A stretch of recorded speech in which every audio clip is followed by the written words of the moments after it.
جب انسان کو یقین ہو کہ ساری نعمتوں کے خزانے اللہ کے ہاتھ میں ہیں تو وہ درختوں کے سامنے جا کر گرے گا؟ کسی کو میرا جملہ بڑا عجیب لگ رہا ہوگا، بھی کوئی درختوں کے سامنے بھی گرتا ہے؟ ہاں، جہالت نے ایسے ڈیرے ڈال لیے۔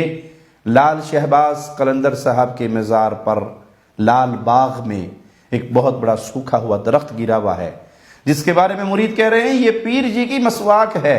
درخت نہیں ہے نا، یہ مسواک ہے، درخت نہیں ہے۔ ماشاء اللہ تبارک اللہ، یہ اتنا موٹا اور اتنا لمبا درخت شاہ جی کی مسواک تھی تو شاہ جی کا اپنا منہ کتنا بڑا تھا جس کے اندر یہ مسواک پھرتی تھی، وہ دانت کتنے بڑے تھے، تمہیں جھوٹ بولتے بھی شرم نہیں آتی۔ اور لوگ اس درخت کے نیچے سے لیٹ کر گزر رہے ہیں۔ پوچھنے والا پوچھتا ہے کہ آپ یہ کیا کر رہے ہو؟ کہا دل میں جو منت ہو، دل میں جو خواہش ہو، اس درخت کے نیچے سے، اس پیر لال شہباز کی مسواک کے نیچے سے گزر جاؤ، آپ کے دل کی ساری تمنائیں پوری ہو جائیں گی۔ سوکھی ہوئی درخت کو قرآن آیات کی چادریں چڑھی ہوئی ہیں اور لوگ یہاں نیچے سے گزرتے ہیں اور دعائیں مانگتے ہیں، کہتے ہیں کہ ہماری مراد پوری ہوتی ہے۔ اچھا، ابھی آپ نے دیکھا ہے کہ آپ یہاں سے نیچے سے گزر کے ہیں، کیا ہوتا ہے اسے گزرنے سے؟ بہت سکون ملتا ہے، مراد پوری ہوتی ہے۔ ہم تو ماننے والے ہیں، آتے ہیں، ہر سال آتے ہیں۔ درخت نہیں ہے نا، یہ مسواک ہے، درخت نہیں ہے۔ یہ اگر درخت ہوتا تو ہم لوگ یہاں نہیں آتے۔ اس کا ہے پھر اس کا کوئی نہ کوئی ایسا معنی ہے جو ہمارے دل کو چھو جاتا ہے۔ یہ بات آپ کو کس نے بتایا؟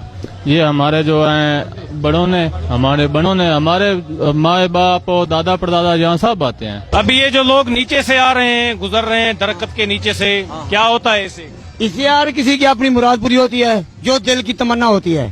کون پوری کرے گا؟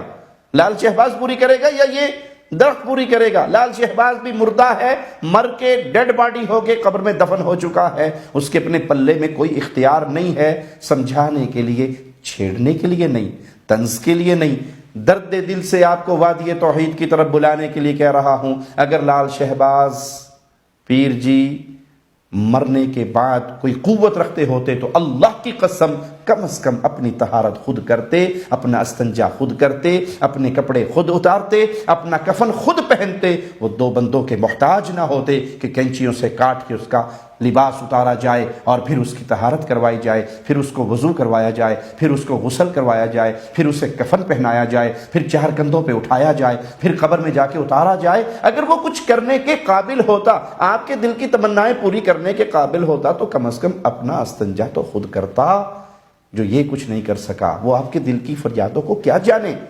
یا اس درخت کے بارے میں امید رکھتے ہو کہ یہ درخت ہمارے لیے ہماری منتوں کو پوری کرنے والا ہے؟ تو افسوس، اتنے تو گئے گزرے کفار مکہ بھی نہ تھے، وہ بھی صرف برکت کے لیے درخت پہ تلواریں لٹکاتے تھے، دل کی تمنائیں امیدیں پوری کروانے کے لیے وہ بھی طواف کرتے تھے اور وہ بھی تلبیہ کہا کرتے تھے، وہ بھی اللہ کو پکارا کرتے تھے۔